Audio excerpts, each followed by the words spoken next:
네, 여러분 반갑습니다. 얼마 전에도 여러분과 함께 말씀 나눈 적이 있었는데 다시 또 이렇게 오늘 예배 함께 드릴 기회를 주셔서 감사드리고 또 하나님께 영광을 올려드립니다.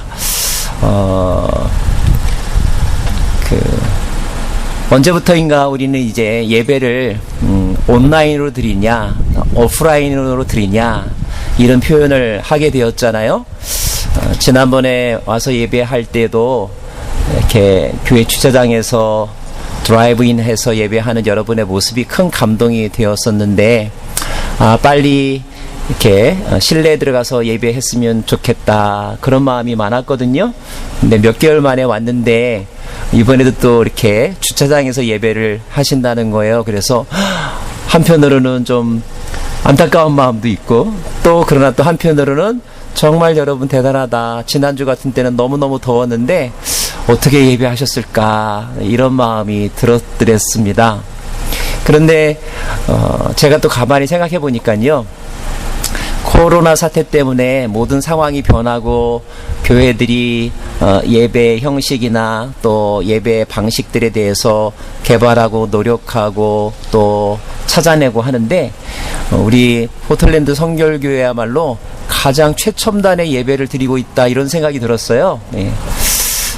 요즘에는 오프라인 예배냐 온라인 예배냐 이렇게 두 개의 단어 중에 하나만 쓰지 않고 이른바 온라인 예배라는 말 쓰거든요. 온라인.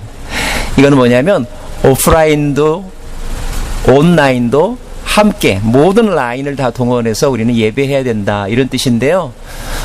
제가 가만히 생각해 보니까 오늘 이 자리에 못 오시는 분들은 영상으로 예배하시겠죠?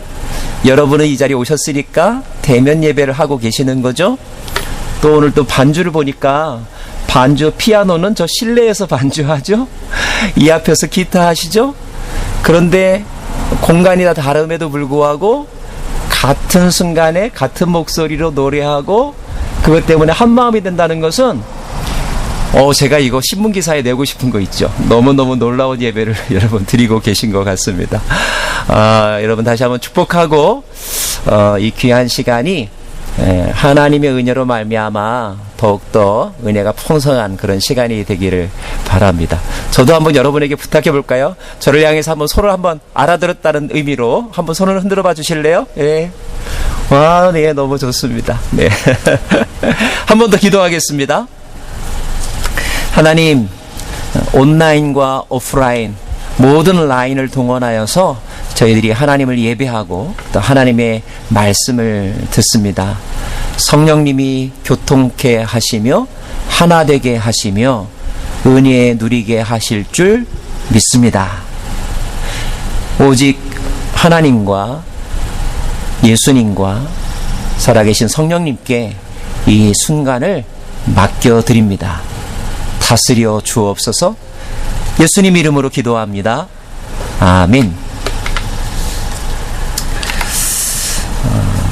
몇 개월 전 통계인데 크리스천 포스트지가 보도한 내용에 따르면 미국 대통령 기도팀에서 여론조사 기관에게 의뢰해서 미국 성인 남녀 1000명을 대상으로 해서 설문조사를 했다고 그래요.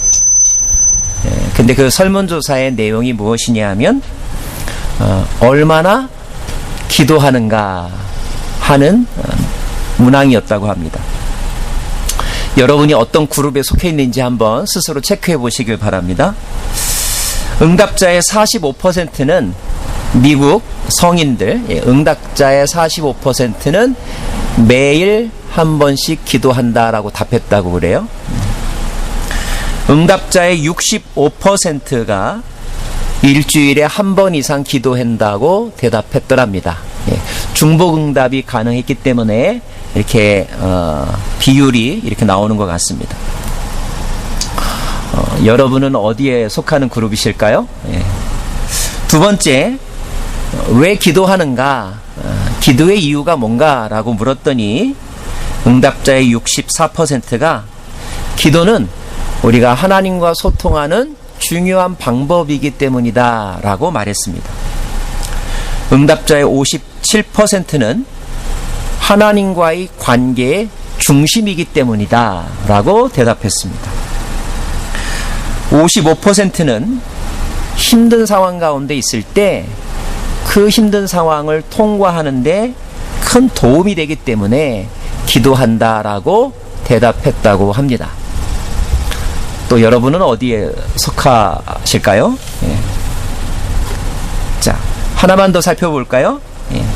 우리가 기도했을 때 하나님의 반응이 어떠했느냐라고 그 경험을 물었더니 응답자의 39%는 우리가 기도하면 하나님은 응답하신다. 물론 여기에 응답이라고 하는 의미 속에는 yes라는 것도 포함되어 있지만 no라고 하는 답변도 포함되어 있다는 것을 의미합니다. 즉 여하튼 우리가 기도하면 하나님은 그래 들어줄게 하든지 아니면 아니야 안 돼 라고 하든지 우리의 기도에 반응하신다고 믿는 사람이 39% 정도 되었다는 거예요. 그런데 20%의 사람들은 하나님은 우리가 기도하면 들으시긴 하지만 그러나 우리의 기도와는 상관없이 행동하신다. 자기의 뜻을 펼치신다. 이렇게 대답하는 사람이 20%. 또 11%의 사람들은 하나님은 진실한 사람들의 기도에만 응답하신다. 이렇게 대답을 했다고 하고요. 그리고 3%의 사람들은 우리가 아무리 기도해도 하나님은 듣지 않으신다. 반응하지 않으신다. 이렇게 대답했더랍니다. 여러분은 경험상 또 어떤 그룹에 속하실지요? 자, 오늘 말씀의 제목은 어떻게 기도하고 계십니까? 라고 하는 타이틀입니다. 오늘 본문에 나오는 사람은 여러분이 잘 아는 바울이라고 하는 사람입니다. 그러면 바울에게도 똑같은 질문을 한번 제가 해보려고 그래요. 바울은 얼마나 기도할까요? 바울은 어떤 이유로 왜 기도할까요? 그리고 바울이 기도하면 하나님은 응답하실까요?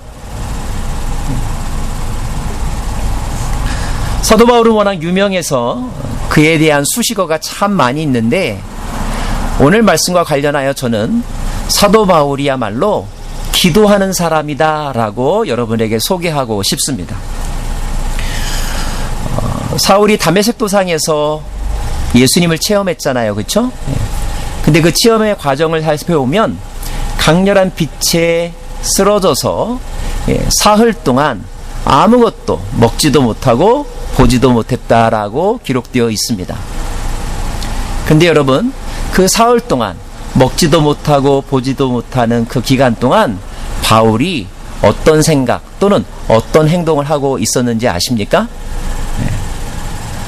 사도행전 9장 11절 말씀에 의하면 하나님께서 같은 시각에 아나니아에게 찾아오셔서 뭐라고 말씀하셨냐면 사울이 지금 기도하고 있다라고 소개하고 있습니다.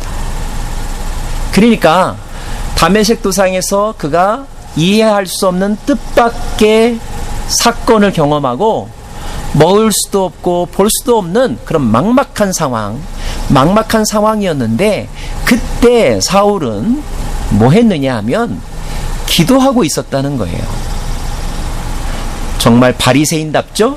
바리새인은요 기도 생활 정말 열심히 했거든요. 어떤 바리새인들은 일주일에 이틀씩 금식했거든요. 바울은 기도하는 사람이었습니다. 오늘 사도행전 16장 본문은 사도 바울의 2차 전도 여행을 다루고 있는 내용인데요. 사도 바울의 나이 50대 중반의 일입니다. 여러분이 잘 아시는 드로아에서 환상을 보았잖아요. 건너와서 나를 도우라. 그 환상을 보고 배를 타고 낯선 땅 처음으로 바다를 건너 새로운 대륙에 발을 내딛었는데 그 대륙이 바로 유럽 대륙이죠. 마케도니아라고 하는 땅이었습니다. 그리고 오늘 빌립보라고 하는 도시에서 이제 활동하고 있는데 빌립보라고 하는 도시에서 사울이 만난 사람이 있습니다. 성경 퀴즈 많이 나가신 분들은 아실 것 같은데 어떤 여인을 만나느냐 하면 루디아라고 하는 여인을 만났거든요. 루디아는 바울의 선교 여정에서 매우 중요한 사람입니다. 또 바울을 잘 섬기기도 했으니까요. 그런데 여러분, 이 루디아를 만나게 되는 과정이 어땠는지 아십니까? 16장 13절 말씀에 보면 바울이 안식일에 기도할 곳이 있는가 찾아가다가 그곳에서 만난 사람이 루디아입니다. 그러니까 여기서도 바울은 뭐 했다는 걸 알 수 있어요? 기도하려고 했다는 것을 알 수가 있습니다. 또 하나의 사건은 오늘 본문의 중심적인 내용인데, 귀신 들린 한 여종을 고쳐준 이야기가 나오잖아요. 그런데 16절에 보면 기도하는 곳으로 가다가 귀신 들린 여종을 만나서 그를 도와줬다, 고쳐주었다라고 기록되어 있습니다. 역시 바울은 기도에 관심, 또 기도해야 된다라고 하는 생각을 늘 가지고 그렇게 살았던 사람이라는 거죠. 그래서 바울은 서신서를 통하여 우리에게 이렇게 권면하잖아요. 쉬지 말고 기도하라. 동일한 마음으로 여러분에게 목사로서 또 같은 신앙의 동역자로서 권면하고 싶습니다. 사랑하는 여러분, 쉬지 말고 늘 기도하시기를 바랍니다. 자, 기도하러 가다가 귀신 들린 여종을 만났고 성령의 능력으로 그 여종의 병을 고쳐주었습니다. 정신 나간 사람을 고쳐주었으니 얼마나 좋은 일을 한 것입니까? 그런데 이 좋은 일을 한 대가가 뭐였죠? 고소당했습니다. 감옥에 갇혔습니다. 매질을 당했습니다. 살다 보면 좋은 일이라고 했는데도 돌아온 것은 좋은 것이 아닐 때가 있습니다. 예수님도 그런 경험했고요. 사도 바울도 그런 경험했습니다. 그러니까 저와 여러분이 신앙생활 하다가 안 좋은 일 겪는 거, 오해를 받는 거, 좋은 일 했는데 결국 손해를 본 거, 왜 이런 일이 나에게 일어났을까? 너무 고민하지 마시기를 바라고요. 인생이란 그런 거야. 이렇게 생각하시길 바랍니다. 좋은 일을 해도 어려운 일을 겪을 수 있습니다. 결국 바울과 그의 일행, 바울과 신라죠. 바울과 신라가 감옥에 갇혔습니다. 자, 그런데 그 감옥에서 바울과 신라가 무엇을 했을까요? 오늘 본문 첫 절이죠. 한밤중에 뭐 했다고요? 기도했고요. 한밤중에 뭐 했다고요? 찬송했다고 25절 기록되어 있습니다. 역시 바울은 기도하는 사람이었습니다. 감옥에 갇혔고 매를 맞았고 답답하고 억울한 마음도 있고 아프기도 하고 불편한데, 그러나 그때에도 바울과 신라는 기도했다고, 그때에도 찬송했다고 기록되어 있습니다. 어떤 분이 이 장면을 놓고 이렇게 말하더라고요. 우리는 영적인 기본기가 튼실해야 된다. 영적인 기본기가 있어야 된다는 것입니다. 그래서 감옥에서 또는 야외에서 아무것도 없어도 악보 안 보고 부를 수 있는 찬송의 실력이 있어야 된다. 다른 사람의 도움이 없어도 혼자서 기도할 수 있는 영적 훈련과 기본기가 갖추어져 있어야 된다. 이렇게 말씀하시는 것을 들은 적도 있습니다. 전적으로 공감하고요. 여러분에게도 동일하게 권해드리고 싶습니다. 사랑하는 여러분, 난 기도 못해, 기도할 줄 몰라, 이런 이야기가 여러분에게 없게 되기를 바라고요. 그 찬송 뭐더라? 가사가 잘 생각이 안 나네? 이런 이야기가 없기를 바랍니다. 누구나 다 즐겨 부르는 18번 곡이 있듯이 여러분이 즐겨 부르는 찬송이 있기를 바라고, 힘들 때 부르는 찬송, 기쁠 때 부르는 찬송, 사랑을 고백하고 표현할 때 부르는 찬송, 그 찬송을 악보 안 보고도, 파워포인트 안 보고도 부를 수 있는 찬송의 전문가, 찬송의 기본기가 튼튼한 사람들이 되기를 바랍니다. 여러분이 그렇게 찬송을 부르면 찬송 가운데 거하시는 하나님이 여러분의 삶의 사건 속에 임재하십니다. 그리고 찬송의 가사대로 역사하실 거예요. 그런 경험 누리시기를 간절히 바랍니다. 자, 그러면 바울이 이 감옥에서 어떻게 기도했을까? 어떻게 기도했는지 자세하게는 설명 나와 있지는 않아요. 그리고 무엇을 기도했는지에 대해서도 설명은 없습니다. 그냥 기도했다고만 되어 있으니까요. 우리는 성경 여러 곳을 통하여서 믿음의 사람들이 어떻게 기도해야 되는지 몇 가지 교훈들, 팁들을 얻을 수가 있는데, 그 중에 하나는 간절하게 기도하라는 거죠. 간절하게. 울부짖으며 때로는 금식하며 예수님처럼 땀방울이 핏방울이 될 정도로 기도하는 것, 이것이 간절한 기도일 것입니다. 구하고 찾고 두드리고 포기하지 않고 상대방을 귀찮게 할 정도로 간절하게 부르짖으면 응답하신다고 하는 그런 예들이 참 많이 있죠. 간절하게 기도하려면 하나님을 믿으면 안 되더라고요. 하나님만 믿어야 돼요. 이것도 해보고 저것도 해볼 수 있다라고 생각하는 사람은 간절함이 안 나옵니다. 어떤 사람이 간절하냐? Only God. 이런 믿음을 가진 사람만 간절하게 기도하는 거예요. 왜냐하면 There is no way. 다른 옵션이 없기 때문에, 여기밖에 없기 때문에 간절할 수밖에 없는 거죠. 여러분, 누군가가 여러분에게 와서 부탁을 할 때, 이 사람이 정말로 나를 의지하고 있구나, 아니면 여러 군데 찾다가 나한테 왔고 내가 안 되면 또 다른 데 가겠구나, 눈빛을 보고 말투를 보면 어느 정도 알 수 있죠. 그 사람의 마음의 상태가 어떠한가에 따라서 여러분이 도와줄까 말까도 조금 영향을 받지 않습니까?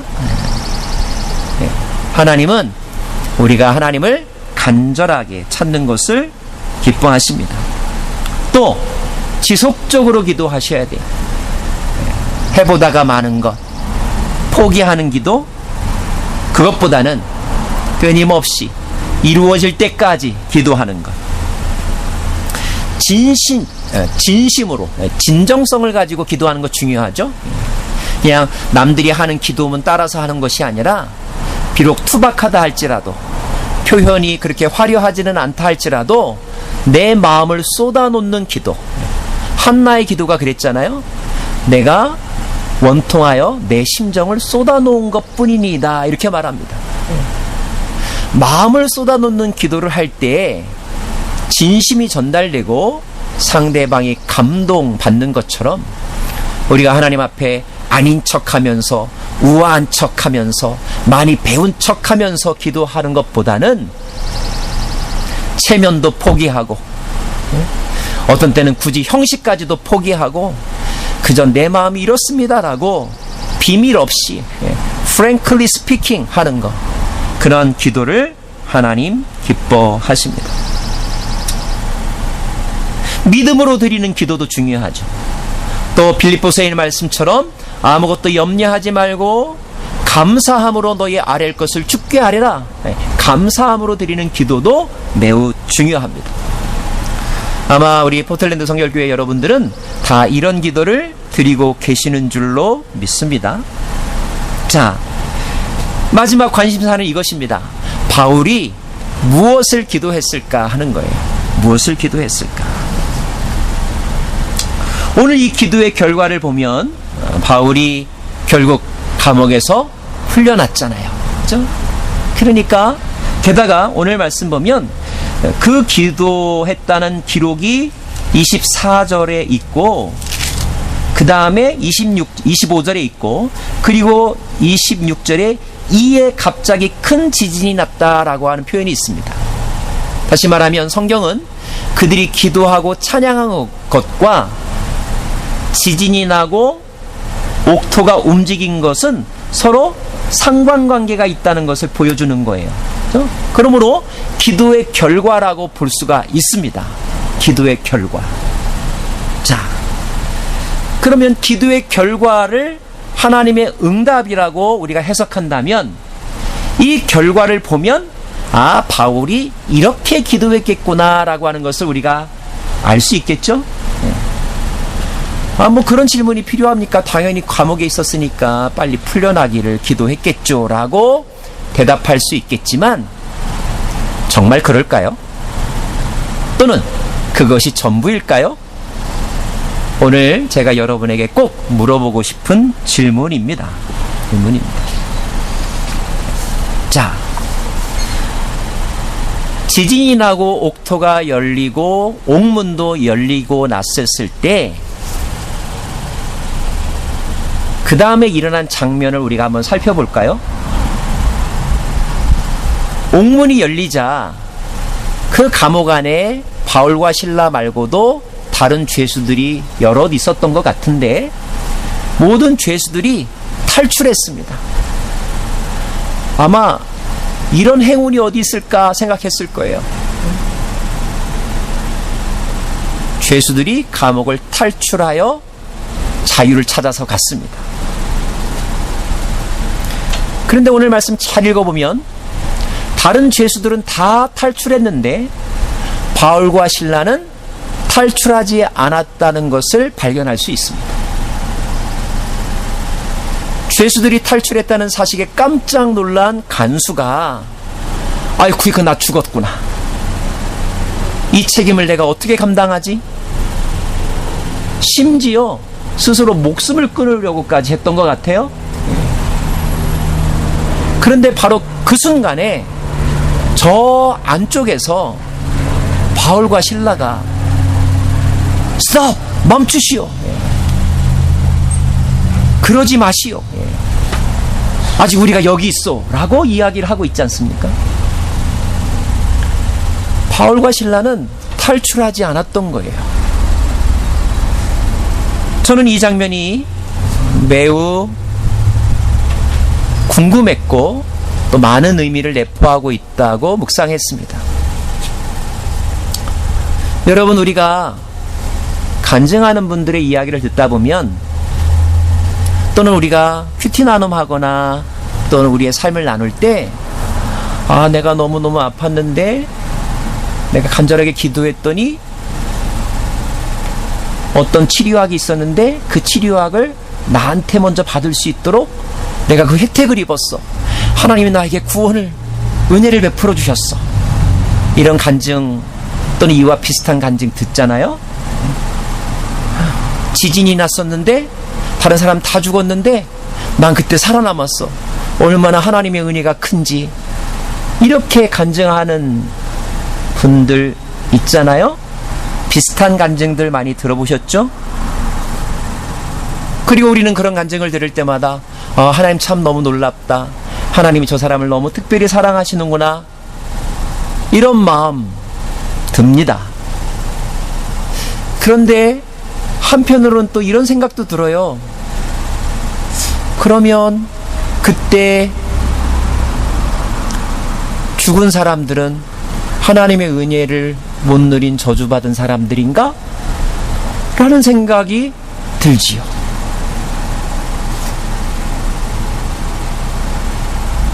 물론 간절한 기도 가운데 그 위기를 모면한 사람은 당연히 하나님을 찬양하는 것이고 하나님의 은혜라고 말할 수 있는 것이지만, 그렇다면 여전히 고난당하고 있거나 여전히 실패 중에 있는 사람은 하나님의 사랑이 없는 것일까? 저주받은 것일까? 이런 질문을 하게 됩니다. 그리고 또 이런 부러움도 생기죠. 왜 하나님이 나한테는 저런 거 안 주고 저 사람에게만 그런 특혜를 주시나?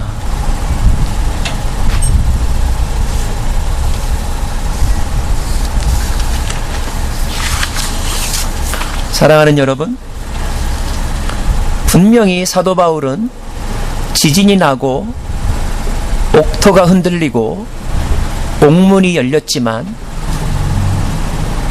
가장 먼저 탈출하지 않았습니다.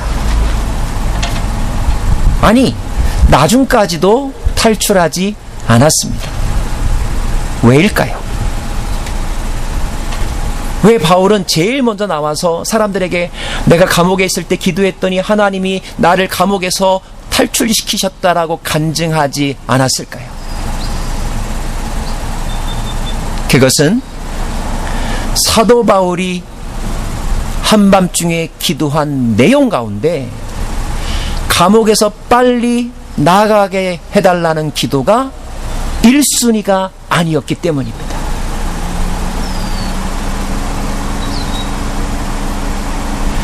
그러므로 이 장면을 단순화해서 말한다면 이렇게까지 표현할 수 있어요.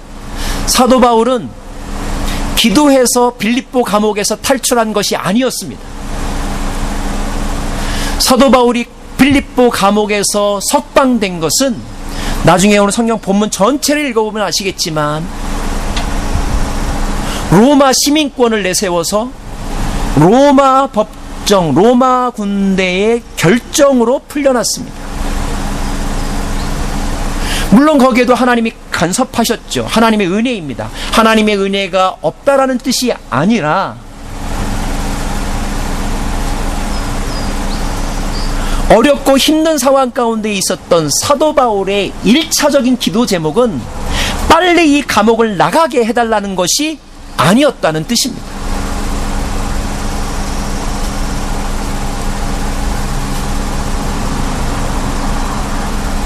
바울은 오히려 불안해하는 간수를 위로해 줍니다. 그리고 그 간수가 내가 어떻게 해야지 살아날 수 있을까요?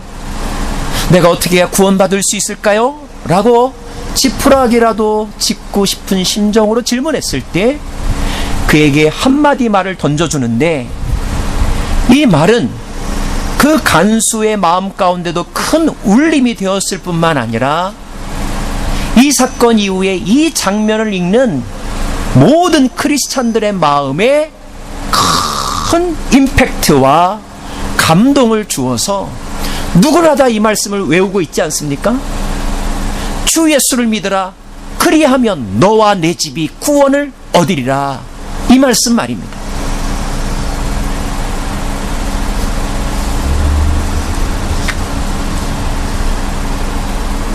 바울은 지진이 나고 옥토가 열리고 나서 한참 후에 오히려 그 간수 집에 가서 음식을 대접받고 그 가족들에게 세례를 베풀고 그 간수가 바울을 로마 병영, 로마 군대에 다시 레포트하고 로마 군대에 앞장 가서 내가 로마 시민권자인데 너희들이 법적인 절차적 정당성을 지키지 않았다라는 것을 항변하면서 오히려 로마 군대로부터 사과받고 의연하게 그 감옥에서 풀려났다는 사실을 여러분 기억하십시오. 지진 가운데서 허겁지겁 도망가서 자유의 몸이 된 것이 아니라 바울은 정당하게 로마 군대 앞에 가서 나는 로마 시민권자였다. 왜 그런데 정당한 절차를 거치지 않았느냐? 사과하라. 결국 로마 군대가 바울에게 정중하게 사과하고 안녕히 가십시오. 인사받고 당당하게 풀려났다는 사실.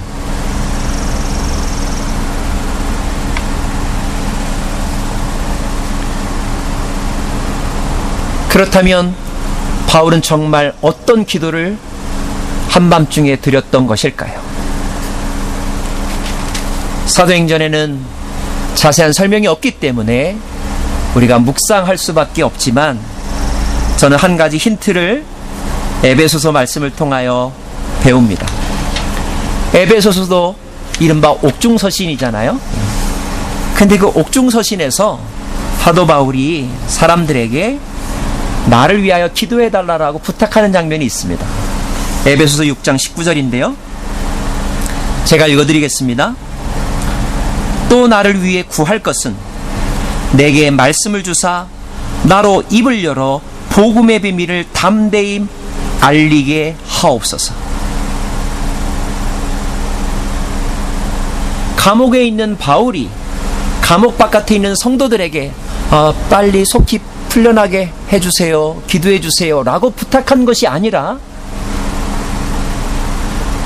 하나님이 나에게 말씀을 주사 내가 어디에 있든지 감옥에 있든지 감옥 바깥에 있든지 내가 부한 상황에 있든지 가난한 상황에 있든지 내가 가장 중요하게 여기는 것은 나로 하여금 이 복음을 담대하게 전할 수 있게 해달라고 그렇게 기도 부탁하고 있는 것을 우리가 보게 됩니다.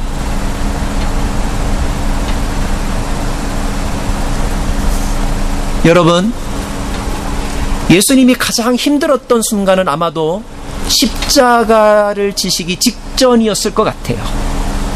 어떤 때는 주사 맞는 순간보다 주사 맞기 전이 더 힘들잖아요.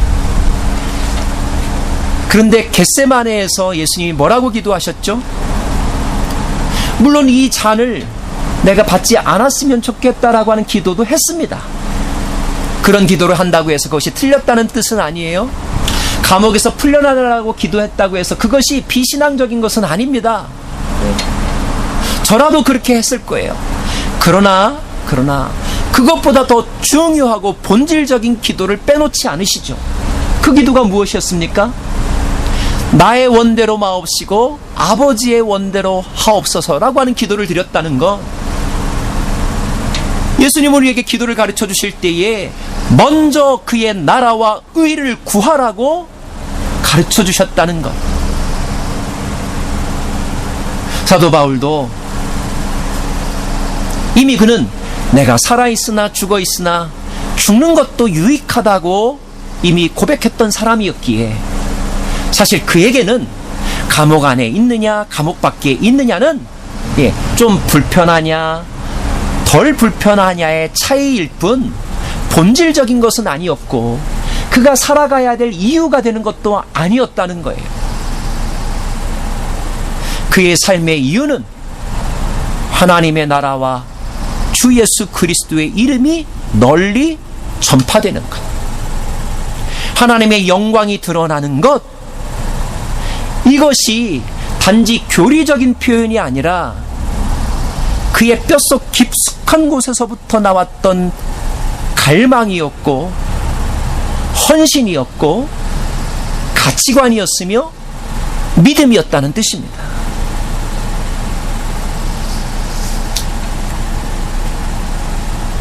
하나님 나라, 주 예수의 이름, 하나님의 영광, 이런 기도 표현을 쓰지 않는 그리스도인들은 사실 별로 없을 거예요. 그런데 대부분은, 어떤 사람들은 그렇게 기도는 하지만 막상 어떤 상황, 어려운 상황 가운데 있으면 제일 먼저 빠져나가려고 하고 제일 힘들지 않은 일을 하려고 하고 행운을 잡으려고 하고, 그리고 그 행운을 어쩌다가 잡으면 그것이 하나님이 나를 사랑하는 증거라고, 그 증거의 전부라고 그렇게 이야기하는 분들이 있잖아요.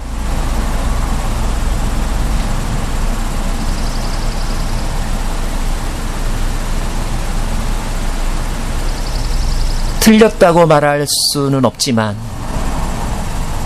저는 우리의 믿음과 우리의 기도가 그 단계를 뛰어넘었으면 좋겠습니다. 사랑하는 여러분, 여러분은 자녀를 위하여 간절하게 지속적으로 진심으로 믿음으로 그리고 감사함으로 기도하고 계실 거예요. 그렇다면 자녀를 위해서 그렇게 기도하는 것만큼이나 나에게 말씀을 주십시오, 나로 하여금 담대히 복음을 전하게 해주십시오 라고도 기도할 수 있기를 바랍니다. 만약에 우리가 그렇게 기도한다면, 하나님의 나라와 의를 위해서 먼저 기도한다면, 하나님은 우리의 그런 기도에 응답하시고 그런 기도의 응답이 이루어지게 하기 위하여서라도 우리의 자녀 문제를, 우리의 건강의 문제를, 우리의 경제의 문제를 더불어서 해결해 주실 것입니다. 만약에 여전히 내 건강의 문제가 해결되지 않고 여전히 내가 당하고 있는 그 고난이 내가 원하는 대로 해결되지 않는다 할지라도 그 역경과 고난 속에서조차 나는 내 안에 그리스도가 증거되는 것이 나의 꿈이며 나의 기쁨이라고 고백한다면, 내가 병이 낫지 않고 내일 죽음을 경험한다 할지라도 그러나 나는 주님의 자녀답게 죽겠다고 다짐한다면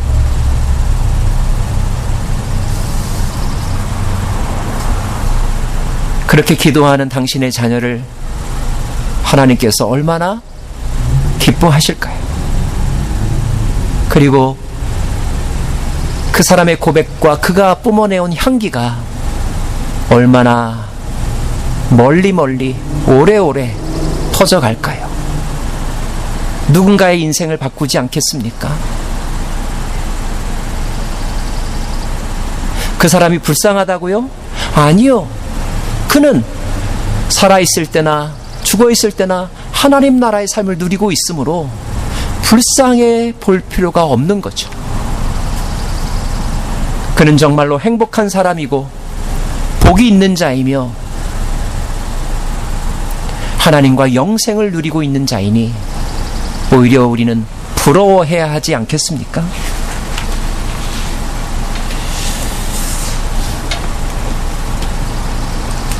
오늘 말씀의 제목, 어떻게 기도하냐고요? 바울처럼, 예수님처럼 기도하십시다. 나의 소원 성취가 1순위가 아니라 하나님의 뜻, 하나님의 나라, 하나님의 복음이 전파되는 것, 이것을 1순위로 놓고 기도한다면 우리는 코로나 속에서도 참된 평강을 누리게 될 것이며 감옥 속에서도 기쁨을 맛보는 삶을 살게 될 것입니다. 기도는 기도하는 사람을 바꿉니다. 우리가 오늘 이렇게 기도를 배우고 이런 기도를 우리의 입술과 마음으로 고백한다면 우리의 삶도 따라갈 것이며 변화될 것입니다.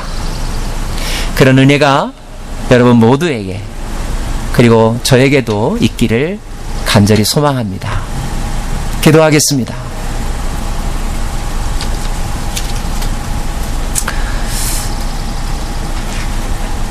하나님, 기도하지 않고는 살아갈 수 없는 존재가 저희들입니다. 우리는 늘 소원을 말하고 또 형식을 갖추어 하나님의 이름을 부르짖습니다.